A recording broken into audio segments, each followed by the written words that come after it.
Food and accommodation എന്ന് പറഞ്ഞാൽ ഒരാൾ മാത്രമാണ് ഫുഡ് ചെയ്യുന്നത്. ഫുഡ് ആൻഡ് അക്കോമഡേഷൻ എന്ന് പറഞ്ഞാൽ അക്കോമഡേഷൻ എന്ന് പറഞ്ഞാൽ വേറൊരു സംവിധാനമാണ്.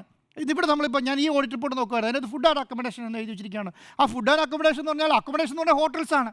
ഓരോ ഹോട്ടലുകൾ താമസിക്കുന്നതിന് ബില്ലൊക്കെ സെപ്പറേറ്റ് വരണം. അത് ഒരു ഹോട്ടലാണോ 10, 15, 20 ഹോട്ടലുകളാണ് താമസിക്കുന്നത്. 4000 ആൾക്കാരുടെ താമസിക്കാൻ സംവിധാനത്തിന് വേണ്ടി തയ്യാറാക്കിയതാണ്. അത് പല പല സ്ഥലത്തായിരിക്കും താമസിക്കുന്നുണ്ടാവുക.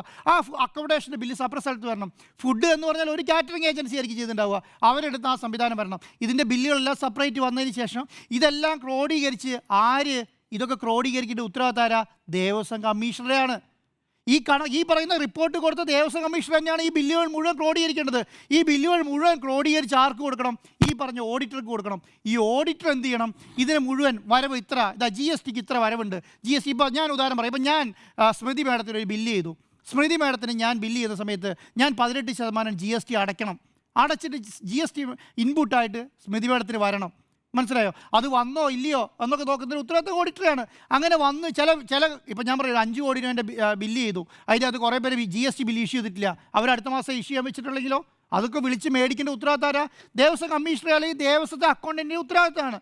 ഇതെല്ലാം വാങ്ങി ക്ലാരിറ്റിയോടുകൂടി ഈ പറയുന്ന ഓഡിറ്റർ എടുത്ത് കൊടുത്ത് അതിനൊരു റിപ്പോർട്ട് ഉണ്ടാക്കി ഇതാണ് വരവ് ചെലവ് കണക്ക് എന്ന് പറഞ്ഞ് യഥാർത്ഥ കണക്കാണ് ശരിക്കും ഹൈക്കോടതിയുടെ മുന്നിൽ കൊടുക്കേണ്ടത്. അങ്ങനെയല്ലേ കൊടുക്കേണ്ടത്? ഇവിടെ എന്താ സംഭവിച്ചത്? ഇവിടെ അങ്ങനെ ഒരു സംവിധാനം ഓഡിറ്ററും ചോദിച്ചിട്ടില്ല. ഈ ഓഡിറ്റർക്ക് ഈ സാധനം കൊടുത്തതായിട്ട് രേഖയില്ല. ഇങ്ങനെ നിങ്ങൾ ശബരിമല ബില്ലുമായി ബന്ധപ്പെട്ട കാര്യങ്ങൾക്കുള്ള കണക്കുകൾ സബ്മിറ്റ് ചെയ്യാൻ പറഞ്ഞ് ഓഡിറ്റർ ചോദിച്ചാൽ അങ്ങനെ ഓഡിറ്ററും ഇല്ല, അങ്ങനെ കണക്കുമില്ല. എന്നിട്ട് എന്താ ചെയ്തിരിക്കുന്നത്? ഈ 6,55,00,000 ഉണ്ടല്ലോ, ഈ 6,55,00,000-ത്തിനകത്ത് എക്സ്പെൻഡിച്ചർ ഇത്ര എന്ന് പറയാം. അപ്പോൾ അതിനകത്തുള്ള പ്രത്യേകത എന്താ? അത് പരിപാടി നടക്കുന്നതിന് മുന്നേയുള്ള എക്സ്പെക്റ്റേഷനാണ്. അതിനകത്ത് എന്താ പ്രശ്നം? അതിനകത്ത് ഹരിഗോവിന്ദമുണ്ട്, അതിനകത്ത് പിന്നെന്താണ് മറ്റേ 2 പെൺകുട്ടീൻ്റെ പേരുണ്ട്. അവർക്ക് 8,08,00,000, ഇവർക്ക് 4,00,000, ഇവർക്ക് 3,00,000. അപ്പോൾ ഇത് അവൈലബിളായ ആളെയല്ലേ അന്നേരം വിളിക്കാൻ പറ്റുള്ളൂ. ഈ അവൈലബിളായ ആളെന്ന് പറയുന്നത് എപ്പോഴാണ് മനസ്സിലാവുക? ഈ പരിപാടി നടത്തി യഥാർത്ഥ ബില്ല് പുറത്തു വരുമ്പോഴാണ്.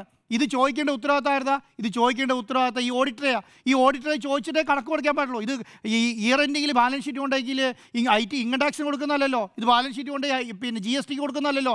ഇത് യഥാർത്ഥ കണക്കുണ്ടായി ക്ലാരിറ്റിയോട് കൂടിയിട്ട് ഹൈക്കോടതിക്ക് കൊടുക്കേണ്ടതാണ്. എന്തെങ്കിലും കൊണ്ട് ഹൈക്കോടതിയുടെ കയ്യിൽ കൊടുത്തിട്ട് ഇതാണ് കണക്കെന്ന് പറയുന്ന ശൈലിയാണോ?